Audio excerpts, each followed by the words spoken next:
வடிக்கிறதோ அது போன்று ஒரு முஸ்லிமின் கஷ்டத்தை உணராத வரை நீங்கள் மூமின்களாக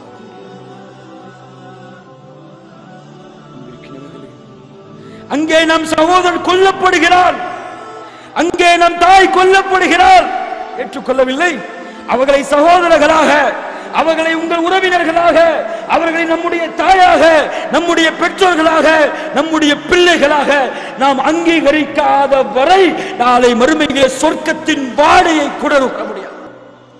அங்கே நம் சகோதரன் கொல்லப்படுகிறான், நம் சகோதரன் இரத்தங்கள் ஓட்டப்படுகிறது, நம் தாயுடைய பிணங்கள் மிதந்து கொண்டிருக்கிறது அந்த நாட்டிலே.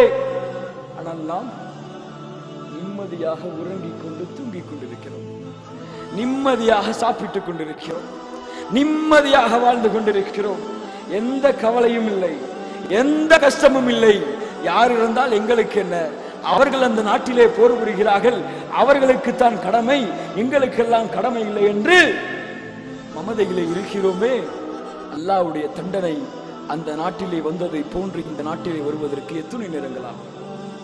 அல்லாஹ் எதிரிகளை நம் மீது சாட்டுவதற்கு, பாசிச பயங்கரவாதிகளை நம் மீது அல்லாஹ் திரிப்பதற்கு, மற்றொரு பாபர் மஸ்ஜித் இடிப்பதற்கு இன்னும் எத்தனை மணி நேரங்கள் ஆகும்?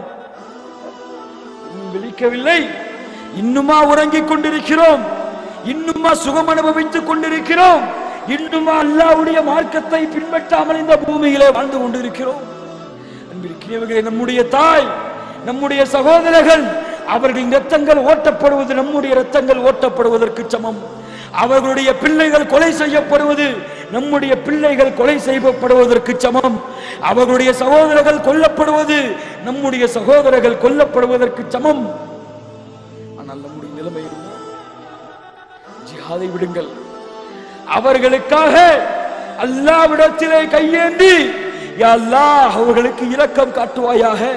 என் சகோதரர்கள் கொல்லப்படுகிறார்கள், என் தாய் கொல்லப்படுகிறாள், என் மனைவி கொல்லப்படுகிறாள், என்னுடைய தாய், என்னுடைய சகோதரனின் மனைவி கொல்லப்படுகிறாள், என்னுடைய பிள்ளைகள் இரத்தங்களாக இழந்து கொண்டிருக்கிறார்கள்.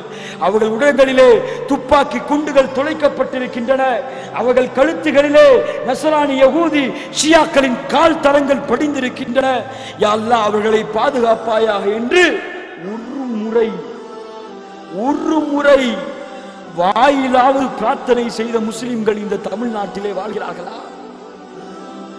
ஏதாவது தங்களுடைய இயக்கத்தை பற்றி பேசிவிட்டால், தங்கள் இயக்கத்தில் உள்ள ஒருவனை அடித்து விட்டால், போர்க்கடிகளை தூக்கி கொண்டு நாட்டையே முற்றுகையிடும் அளவிற்கு போராட்டம் நடத்தக்கூடிய இந்த முஸ்லிம் இயக்கங்கள் எல்லாம் என்ன செய்து கொண்டிருக்கிறது? அவர்களின் நோக்கங்கள் எல்லாம் எங்கே சென்று கொண்டிருக்கிறது? அல்லாஹ்வுடைய பாதைக்காக தன்னுடைய சகோதரன் கொல்லப்படும் பொழுது அதை எதிர்த்து போராட வேண்டிய, அதை தடுத்து நிறுத்த வழிகளை ஏற்படுத்த வேண்டிய ஒரு முஸ்லிம் இப்போது என்ன செய்து கொண்டிருக்கிறான் இந்த நாட்டில்? அதுவும் குறிப்பாக தன்னிடத்திலே ராணுவ பலம் இருக்கிறது, தன்னிடத்திலே செல்வ பலம் இருக்கிறது, தன்னிடத்திலே ஆட்சி பலம் இருக்கிறது என்று சொல்லக்கூடிய, முஸ்லிம் நாடு என்று தன்னை கற்பனை செய்து கொண்டிருக்கக்கூடிய இந்த சவுதி அரேபியா என்ன செய்து கொண்டிருக்கிறது? அவன் நாடினால் இதை தடுக்க முடியாது, அவன் நாடினால் இதை நிறுத்த முடியாது அல்லாஹ்வின் உதவியை கொண்டு. ஆனால் யாரோ வெளிபெறுகிறார்கள், நாம் பேசினால் நம் தலைக்கும் இது வரும் என்று பயந்து ஆண்மையற்றவனாக வாழ்ந்து கொண்டிருக்கிறானே இந்த சவுதி அரசாங்கம், இவன் நாளை மறுமையிலே அல்லாஹ்விடத்திலே என்ன கதிக்கு ஆளாக போகிறான் என்பதை நாம் பார்க்க இருக்கிறோம். அன்பிற்குரியவர்களே, ஆப்கானிஸ்தான் சென்று விட்டது, ஈராக் சென்று விட்டது, ஈரான் சென்று விட்டது, இன்னும் முஸ்லிம் நாடுகள் அழிக்கப்பட்டு கொண்டிருக்கின்றன. ரஷ்யா சென்று விட்டது, சிரியாவும் சென்று கொண்டிருக்கிறது. அல்லாஹ் பாதுகாப்பானாக. நாளை இந்த முழு உலகமும் அவர்களின் கரங்களிலே வருவதற்கு முன்னால் விழித்துக் கொள்வோம், ஈமானை பாதுகாத்துக் கொள்வோம், இஸ்லாமை பேணிக் கொள்வோம், அல்லாஹ்வுடைய உதவியுடன் வாழ்வோம், அல்லாஹ்வுடைய உதவியுடன் நம்முடைய வாழ்க்கையை கழிப்போம். காலை எழுந்ததில் இருந்து இரவு தூங்கும் வரை அல்லாஹ் அல்லாஹ் லா இலாஹ இல்லல்லாஹ் என்ற முழக்கத்தின்படி பேசுவோம், வாழ்வோம். அப்படி வாழ்ந்தால்தான் இந்த சூழ்ச்சிகளை எல்லாம், இந்த யகூதிகளின் வலைகளை எல்லாம் நாம் அடக்க முடியும். அப்படி வாழாத வரை இந்த வலையிலே அகப்பட்டுக் கொண்டிருக்கக்கூடிய மக்களாக நாம் மாட்டிக்கொண்டே இருப்போம். உங்கள் பிரார்த்தனைகளை நினைவுபடுத்துங்கள். உங்களுக்கு தெரிந்த சகோதரர்களுக்கு சொல்லிக் கொடுங்கள். முஸ்லிம் நாடுகளிலே முஸ்லிம்கள் நடத்தப்படும் நிலைமையை எடுத்துச் சொல்லுங்கள். அவர்களையும் துஆ செய்யும்படி சொல்லுங்கள். நீங்களும் அல்லாஹ்விடத்திலே அழுதவர்களாக, அல்லாஹ்வின் முன்னணியிலே தொழுதவர்களாக, அவர்களுக்காக நோன்பு நோற்றவர்களாக, அல்லாஹ் நமக்கு கடமையாக்கி இருக்கக்கூடிய ஜிஹாதை செய்யுங்கள்.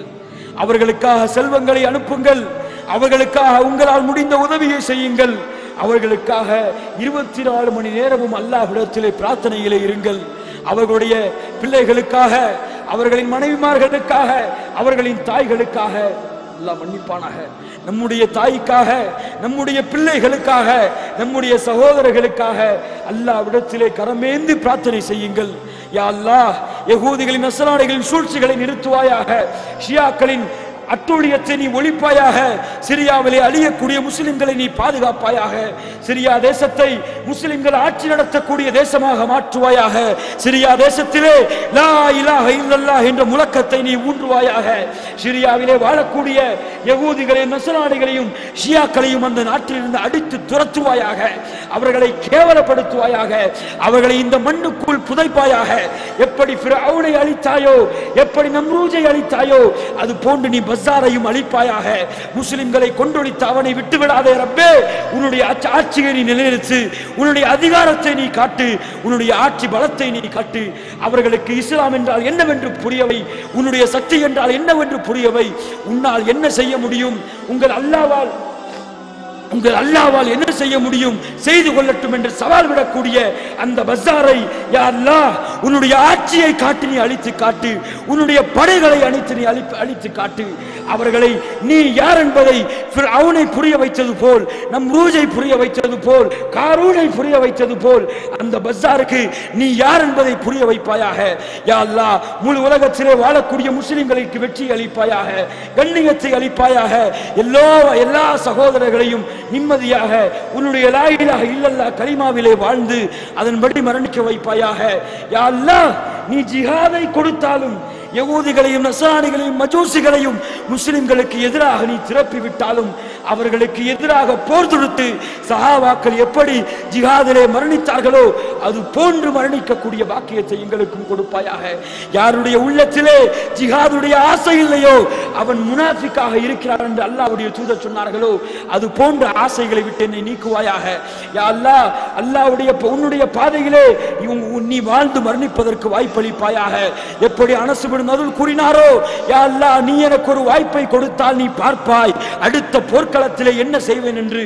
அது போர்க்களத்திலே கலந்து கொண்டு எப்படி அனஸ் பின் நதுல் உடம்புகள் சிக்குநூறாக சிதறடிக்கப்பட்டு இறந்தாரோ அது போன்று மரணிக்கக்கூடிய பாக்கியத்தை கொடுப்பாயாக. யா அல்லாஹ், எப்படி அபூ ஹுதைமா தன்னுடைய மனைவி மக்கள் சந்தோஷமாக இருக்கும் பொழுது அல்லாஹ்வுடைய தூதர் ஸல்லல்லாஹு அலைஹி வஸல்லம் போரிலே கஷ்டப்பட்டுக் கொண்டிருக்கிறார்கள், வெயிலிலே வாடிக்கொண்டிருக்கிறார்கள்.